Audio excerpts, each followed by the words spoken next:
Hola mis queridos amigos, nuevamente con ustedes desde Australia en este momento, su doctor Maximiliano, el médico que está hablando desde la ciudad de Melbourne, para contarles a ustedes acerca de cómo se ve el nuevo orden mundial, no solamente desde la mitad del mundo, Ecuador, sino desde Australia. En este nuevo orden mundial es evidente que el celular ha pasado a ser el elemento más importante desde el punto de vista tecnológico. En segundo lugar, es evidente que el nuevo orden mundial está determinado por el transporte, sobre todo por el transporte aéreo. Y en tercer lugar, es también evidente que el nuevo orden mundial está siendo determinado de manera increíble por un hombre que en sus condiciones mentales no es de lo más cabal, pero que, dada la situación de su país, el gran desarrollo que tiene y que ha influido especialmente durante el siglo XX, en el que Estados Unidos cambió el orden mundial, primero mediante el cine y la fotografía, luego cambió el orden mundial mediante la radio, la televisión, el transporte aéreo, el uso de la energía, los motores de combustión y finalmente está transformando el orden mundial mediante la cibernética, todo lo que tiene que ver con la tecnología del ciberespacio, la tecnología de las comunicaciones digitales, etcétera. Este nuevo orden mundial, que es indudablemente una cosa absolutamente especial, ¿no? Es algo extraordinario, no es algo que se podía esperar. En este nuevo orden mundial, Estados Unidos está tomando decisiones sin tomar en cuenta a países involucrados, como es el caso de la guerra en Ucrania, en el que Estados Unidos pretende crear una paz artificial en la que Rusia tiene que,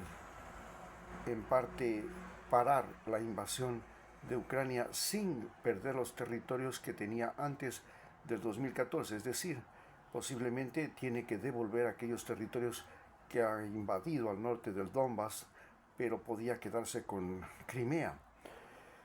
En tanto, Ucrania, que pretendía ser parte de la OTAN, va a tener que desistir de la idea porque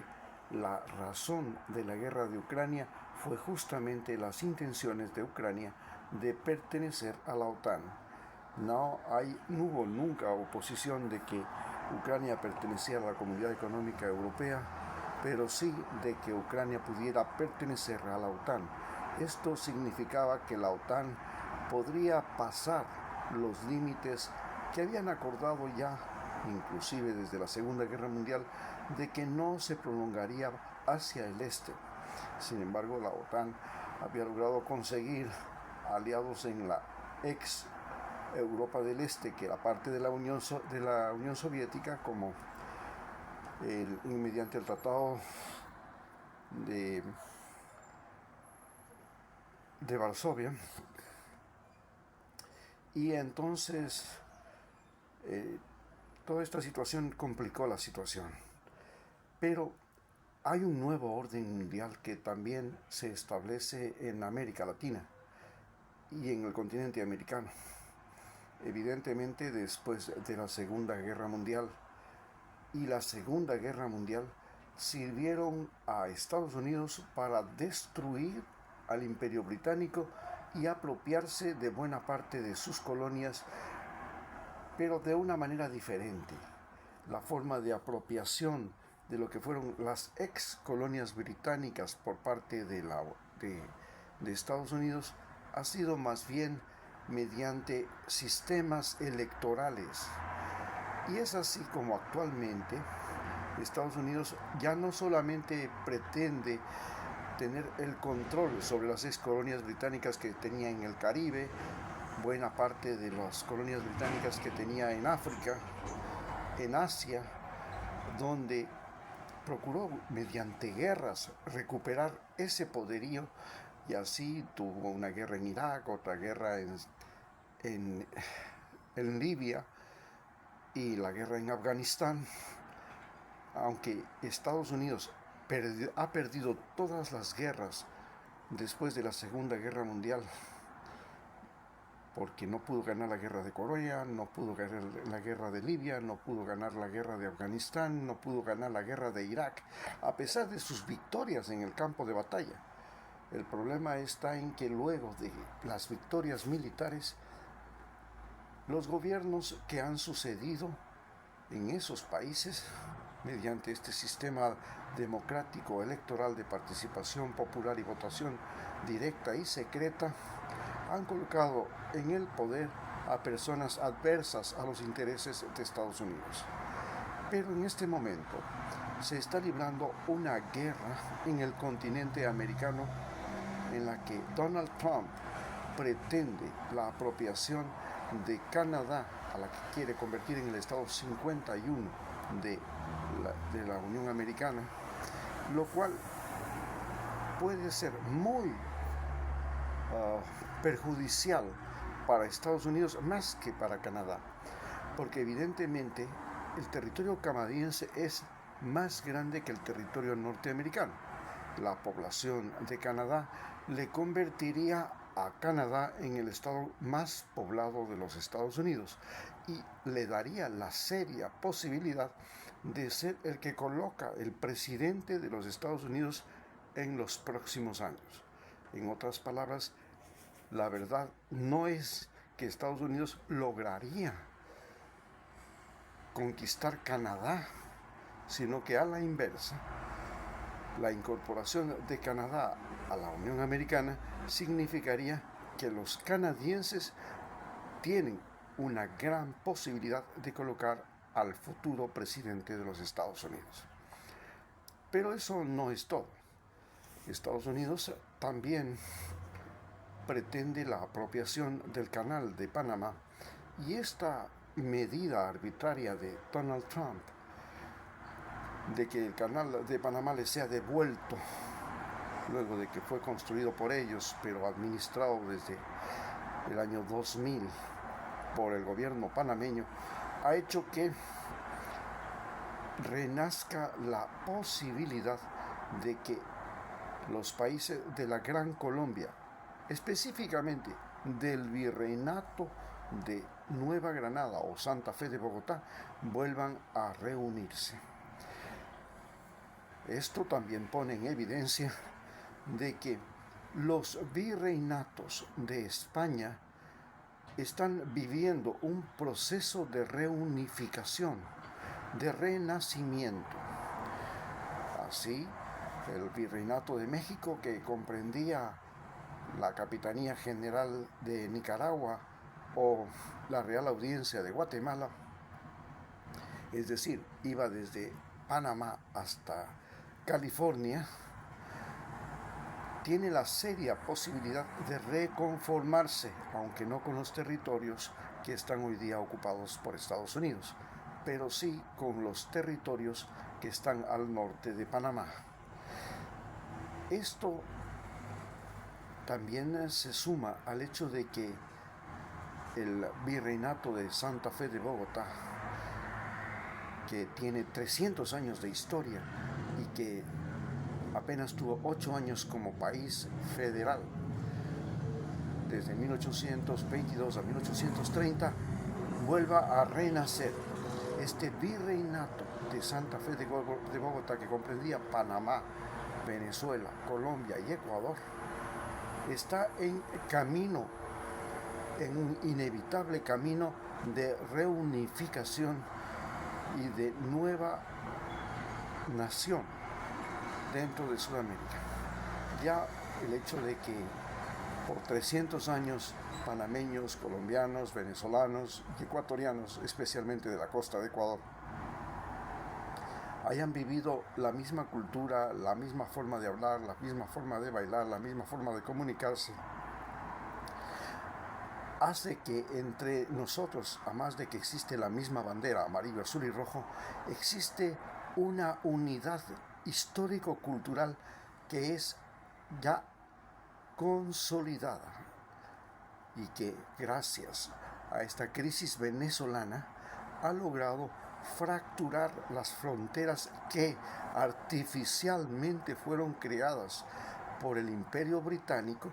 para separar a los países de la Gran Colombia, y también por Estados Unidos, que mediante la guerra civil colombiana logró separar Panamá de Colombia y crear el Canal de Panamá. En base a eso se puede decir que esta migración venezolana, que ha logrado fracturar las fronteras entre Panamá y Colombia y ha facilitado el cruce por las serias selvas del Darién, que ha fracturado las fronteras entre Colombia y Ecuador, entre Colombia y Venezuela, y ha creado un libre tránsito de seres humanos y mercancías, y que inclusive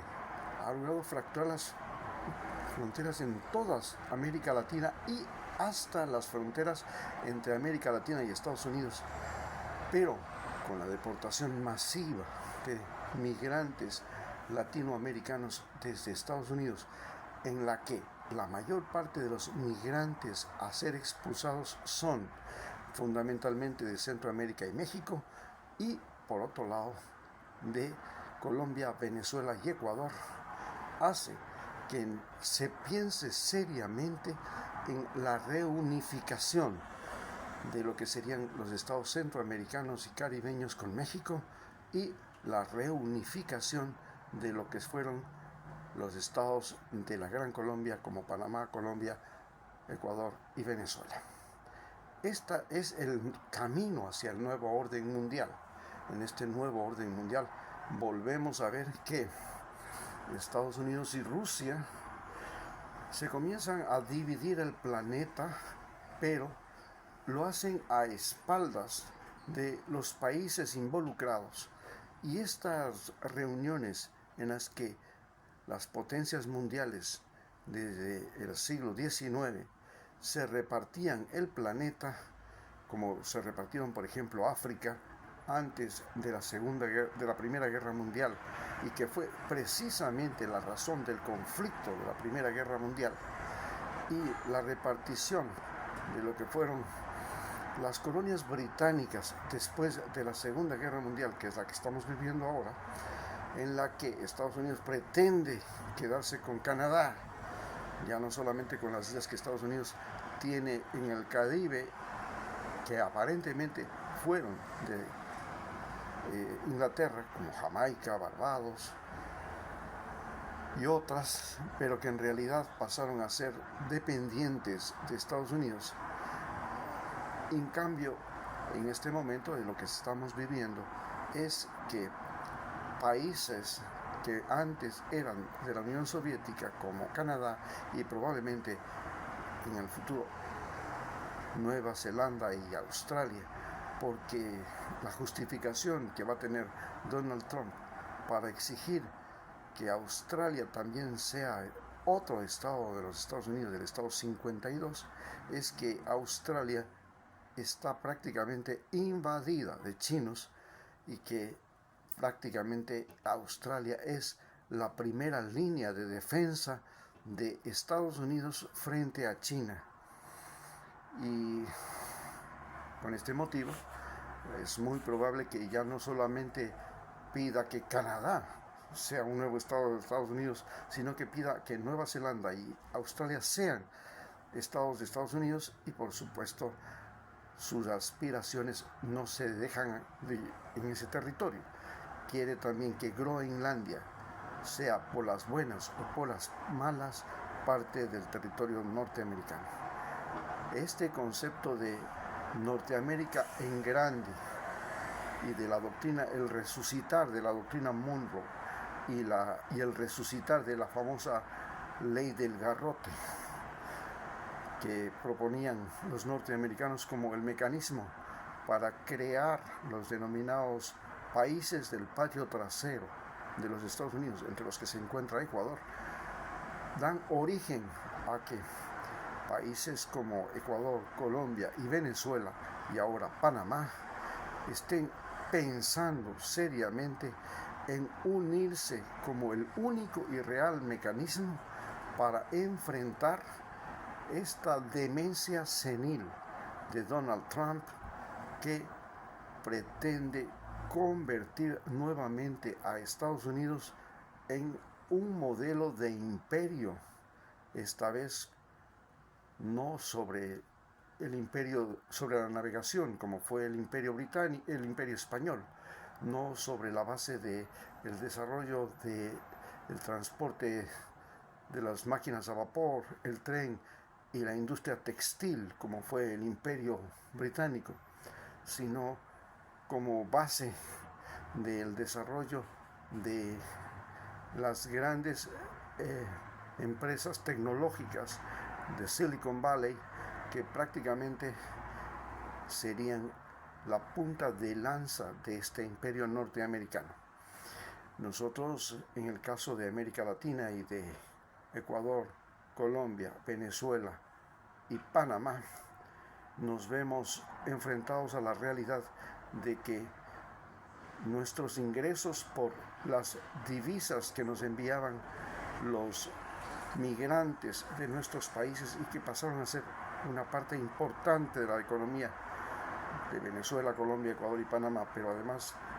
siguen siendo una parte muy importante de las economías de Centroamérica y México, hacen que seriamente pensemos que tenemos que unirnos como país, como una sola federación, como un Estado federal, para poder frenar a Estados Unidos. Vale señalar que esto también está movido por el hecho real de que las máquinas, y ahora las máquinas inteligentes, han hecho un trabajo especial y diferente que ha trastornado todo el orden en nuestras regiones, especialmente de América Latina, que hemos sido productores de materias primas, pero los campos y las zonas mineras ahora ya no requieren de mucho trabajo de seres humanos, sino que las máquinas lo hacen mucho más, mucho mejor y con muchas más ventajas, desplazando a las poblaciones de las áreas mineras y agrícolas, de las áreas verdes, hacia las ciudades donde se crean barrios, miserias enormes como los que hay en Venezuela, Colombia, Ecuador y Panamá. Y desde esos barrios miseria es donde se comienza a configurar un nuevo modelo y una nueva conducta social en la que los exportadores de cocaína y narcóticos son los dueños de esas áreas territoriales y desde allí hacen una gran circulación y un gran lavado de dinero, pero además encuentran sicarios, encuentran transportadores de cocaína y tienen la seria posibilidad de vulnerar las fronteras norteamericanas, como lo han hecho ya los carteles mexicanos. Hoy las fronteras norteamericanas son probablemente las fronteras más vulnerables del planeta Tierra, gracias a Pablo Escobar por el aire, como al Señor de los Cielos de México, y debajo del suelo pues tenemos que al Chapo Guzmán, y por el mar, a no dudarlo, grandes transportadores de cocaína como el Pablo Escobar ecuatoriano, el Gerald, que logró crear un sistema de transporte en lanchas rápidas de cocaína desde Ecuador hasta California e inclusive de distribución dentro de California, llegando a introducir en Estados Unidos 200 toneladas de cocaína, algo superior a lo que llegó a vender Pablo Escobar en toda su larga historia. El Gerald en apenas 3 años logró hacerlo mucho más, introducir mucha más droga que Pablo Escobar en los 10 años que él tuvo el control del narcotráfico hacia los Estados Unidos. Con esta relación y con esta verdad nos enfrentamos al hecho de que en América Latina hay un nuevo orden, se está creando un nuevo orden, y ese nuevo orden es la reconfiguración de lo que fueron los virreinatos. En este renacer de los virreinatos el Virreinato de México, que recordemos nuevamente iba desde California hasta Panamá, y el Virreinato hasta Costa Rica, y en el Virreinato de Nueva Granada, que iba desde Panamá hasta Ecuador, el Virreinato de el Perú, que iba desde Chile hasta Bolivia, y el Virreinato del Río de la Plata, que era Argentina, Uruguay y Paraguay. Esta nueva reconfiguración geográfica de América Latina que está en curso hace que también en Europa haya una reconfiguración geográfica en la que Ucrania pierde la quinta parte de su territorio, en tanto que en Europa, en África y en la misma Asia también hay una enorme reconfiguración de los espacios geográficos y los países. Muchas gracias.